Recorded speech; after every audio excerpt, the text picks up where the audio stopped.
Who gon' take it there? Who gon' take it there? Who gon' take it there? Who gon' take it there? Electricity, electricity, electricity, electricity. You know what's in the air. You know what's in the air. You know what's in the air. You know what's in the air. It's possibility. It's possibility. It's possibility. It's possibility. Alright, so my perspective on the Charlie Kirk shooting hasn't really changed. It's been a couple days now. The shooter has now supposedly been caught. There's a suspect in custody that was supposedly turned in by his father. So there's a reasonable amount of certainty at this point that we know who did it. And there is genuinely a lot of confusion about who this kid is and what he believed. So I'm going to get into that in as detailed way as I can. There's a lot of people right now who are saying that it's confirmed that this kid was a right-wing groyper. Groyper means essentially a follower of Nick Fuentes and people who circulate within those bowels of the internet. Nick Fuentes is a person who is not even allowed to be on YouTube. He's not allowed on a lot of mainstream platforms, and so the circles of people that follow him are in some pretty deep cuts of the internet. And the thing about Nick Fuentes is that he hated Charlie Kirk, spoke about how Charlie Kirk cannot consider himself a real Christian, and even said that Charlie Kirk should be continually dogged and harassed. He said that Charlie Kirk should not be able to do another debate event without essentially being harassed about the fact that he's not a real Christian. So pretty much everything leading up to calls for explicit violence against Charlie Kirk, of which definitely happened regularly within the channels of people that supported Nick Fuentes. Now the thing is, it is actually not confirmed that this kid was a groyper. There is mixed information on that. My position is that that is still the most likely thing, and we will find out. But it is not 100% sure yet, and I worry a little bit about how many people are jumping on that as though it's 100% certain, because what's happening right now is the narratives on the right and left side of this are completely diverging and going in different directions. So before the shooter was caught, I will say the rhetoric on the right was a lot more hostile. They wanted to go to war, because when they could just imagine this perpetrator in their mind, they could imagine it as a trans person, as a non-white person, someone who would allow them to essentially go to war with a large demographic of people. What I spoke about in the last episode of this podcast about how there were supposedly engravings on the bullets of the gun that was found seems to be true. Those engravings have nothing to do with trans people or transgender anything. That was a complete misinterpretation on the part of whatever federal agents or police officer was looking at that. And so the Wall Street Journal, Steven Crowder, and the other outlets that ran with that story are still just as guilty and just as responsible for continuing to escalate the rhetoric of this country and even putting a target on a lot of people's backs.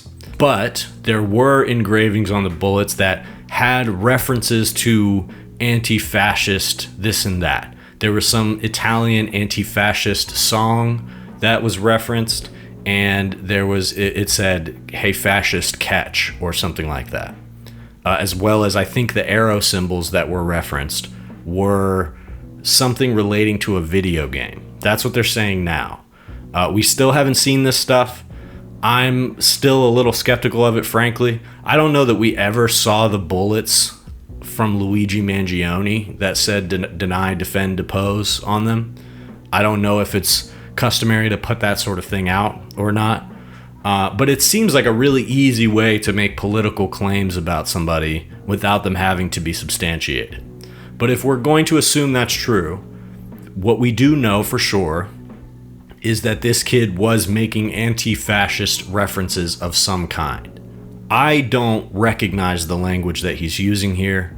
I don't recognize the symbols that he was using here or the jokes.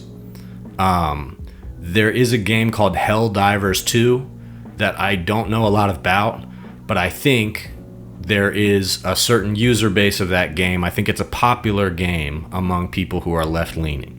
I could be wrong about that, but that seems to be something that serves the narrative that this was somebody who was radicalized in left-wing online chambers of some kind. And we're talking about very deep stuff here.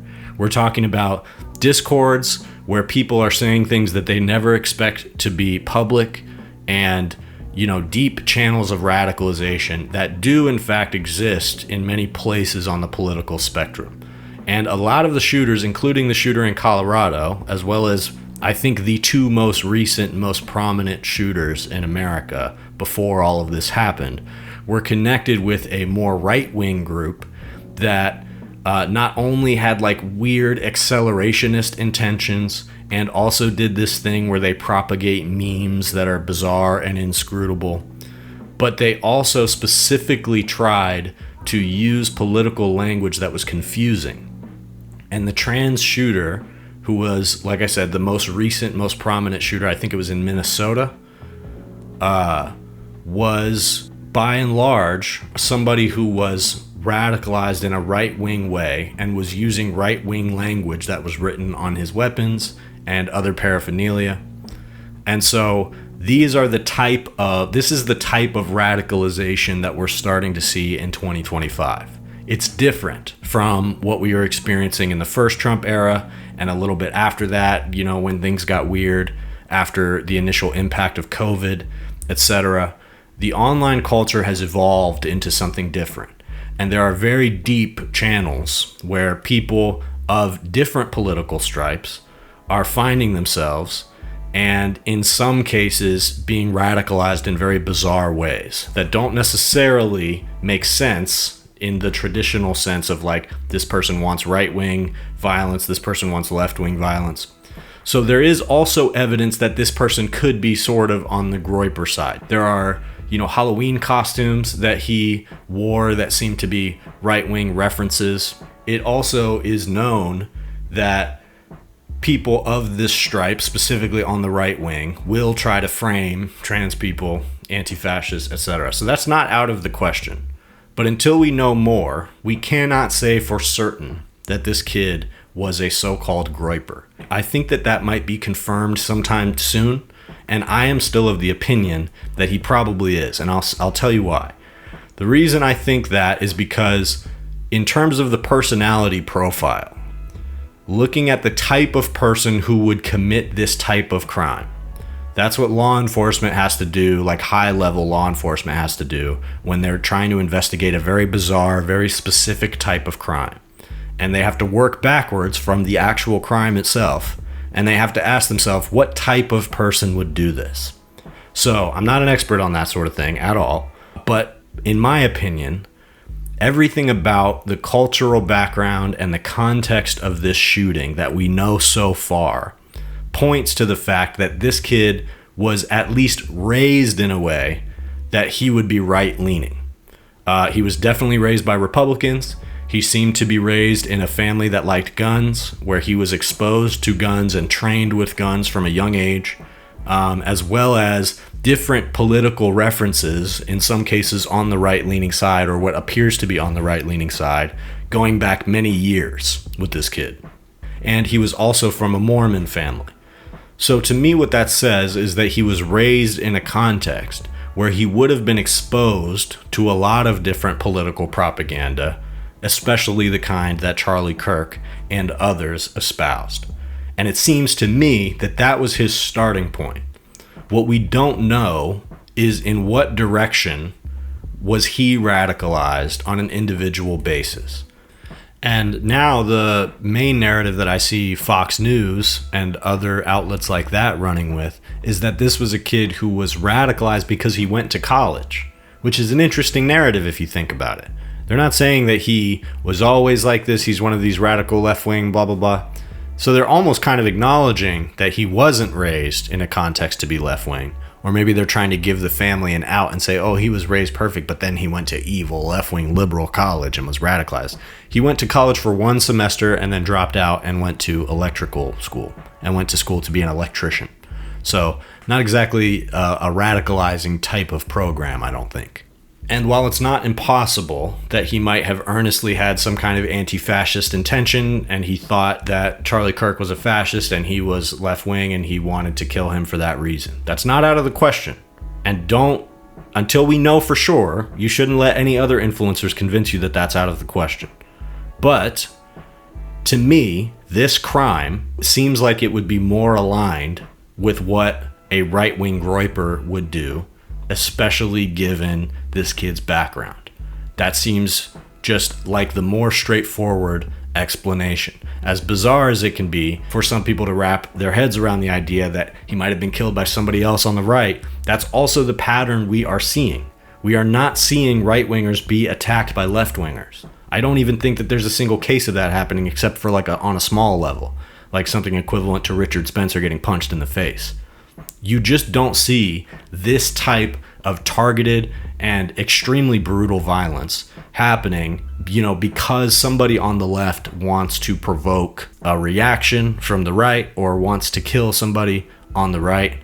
I'm not naive or dishonest enough to say that sentiment doesn't exist out there, but based on what we've seen, those are not the people who are picking up a weapon and going out and shooting the people that they think are doing harm in the world. And it seems a lot more likely that not only because of the things that Nick Fuentes was saying about Charlie Kirk, but also the fact that that is just a demographic of people, the people that are in those channels of the internet are the ones who are exposed to a lot of gun culture, fetishize violence, and would be willing to do something like this. So like I said, the right narrative is changing because they no longer can make this as much of a culture war issue as they wanted to. And in some cases, it seems like the fact that this is a white kid from a Mormon family seems to have instilled some sympathy in people like Nancy Mace, who was essentially calling for blood earlier on the news that morning. So the right is busy lecturing us that we need to tone down our language, while obviously refusing to admit that anything they have ever said contributed to this culture of violence that we now live in. And that's the game. You gin up the violence, you gin up the rhetoric, you gin up the hate, and then any consequences of that you blame on the other side, and you continue ginning up the violence and the hate. That's what we're up against right now. There's just no two ways about it. There's no way to reason with it. It's not going to happen. And I don't know where exactly it goes from here.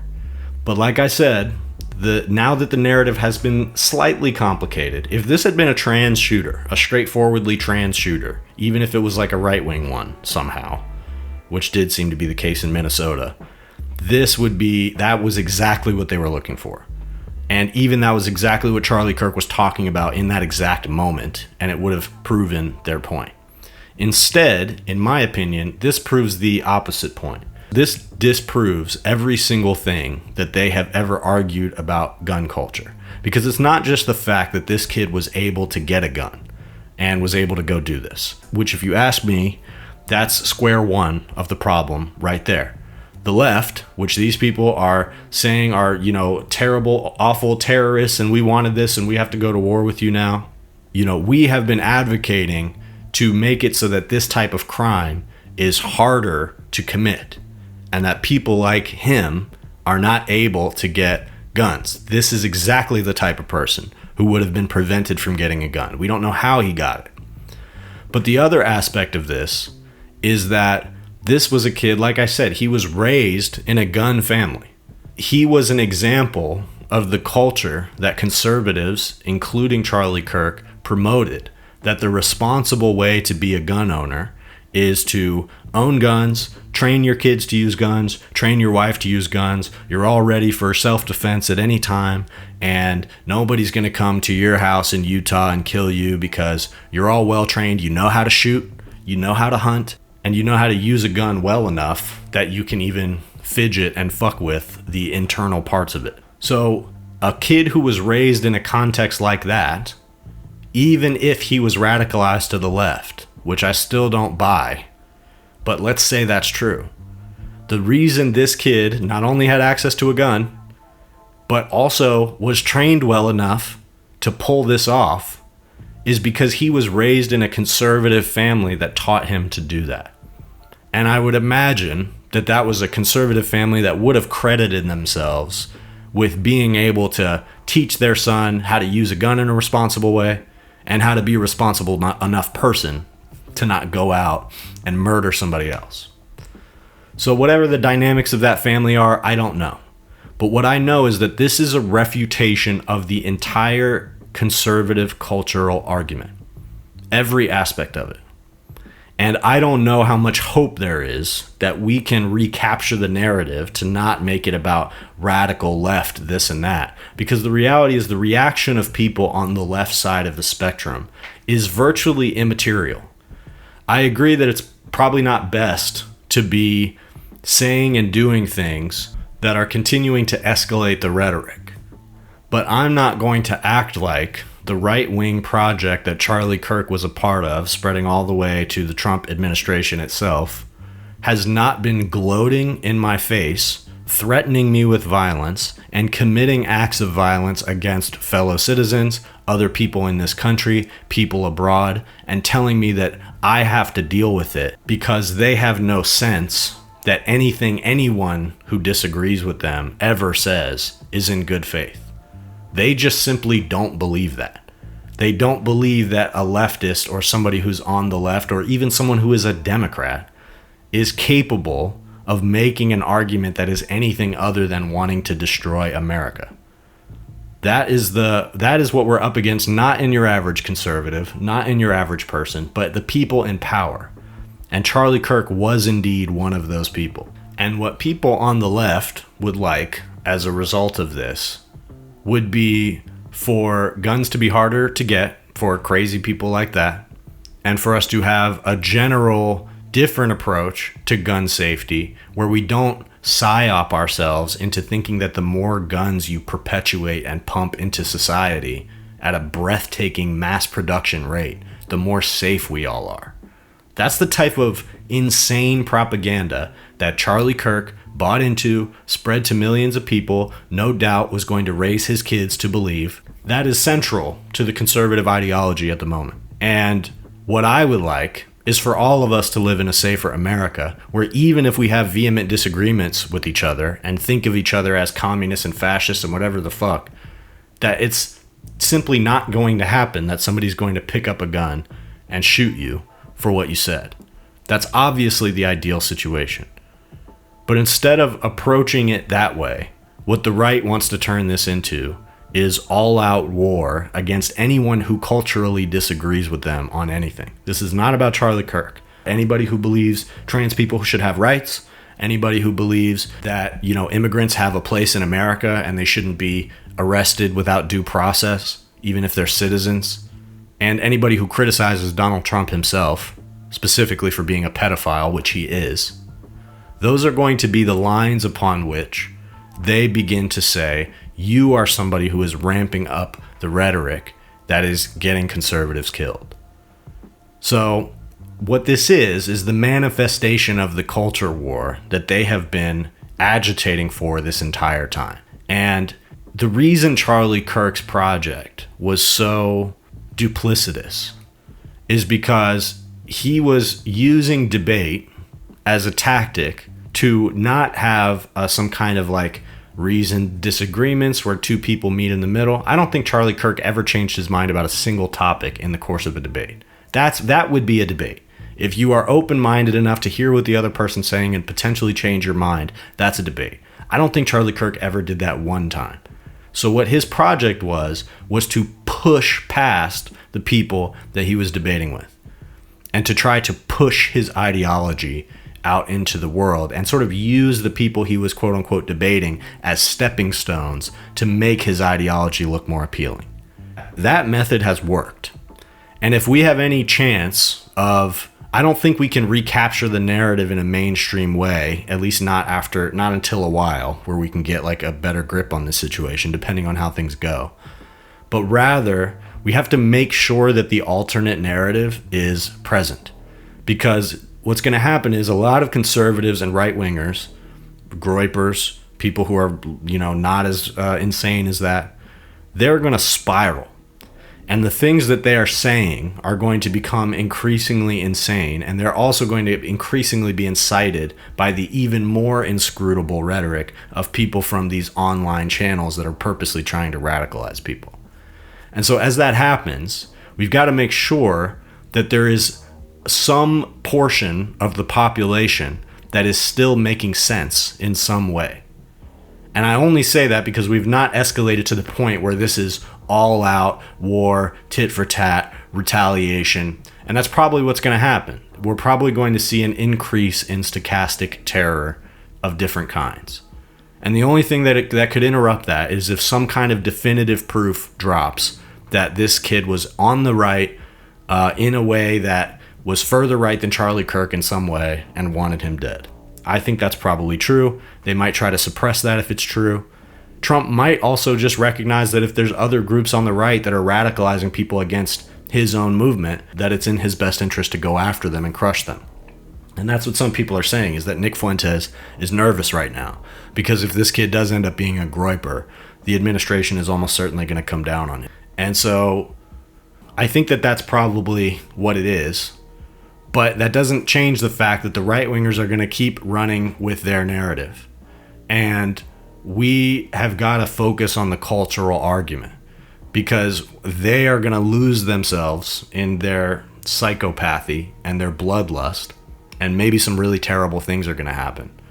But the reason they've been able to capture a lot of ground up until this point is because they were making a cultural argument, and they pushed it and they pushed it and they pushed it, and they used creative methods to do so, as well as a lot of money.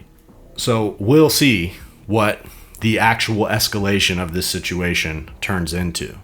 But all I know is that this situation is straightforwardly a result of direct claims of the conservative project. Claims like certain senseless deaths due to gun violence are a necessary consequence of preserving the Second Amendment. Or in order to have a safe society, we need to have as many guns as possible, and we need to train everybody that we possibly can how to use a gun and shoot it accurately. These are the cultural arguments that conservatives have made, and we have to try to point out to people that that is the number one factor that has led to this violence, because it does make sense. And ultimately, the reason that Kirk and other people like his argument has made so much ground is because it makes sense to people. Clearly, we think it's wrong, and clearly we have better arguments. And I think Charlie Kirk and Steven Crowder have been out-debated hundreds of times probably. They just don't care. They keep saying the same things over and over again. But the reality is the things they say connect with people. And so the only thing that we can do is keep saying things that are designed to make sense to people and hopefully designed to make America a safer place, whether or not there's any actual hope that that will happen.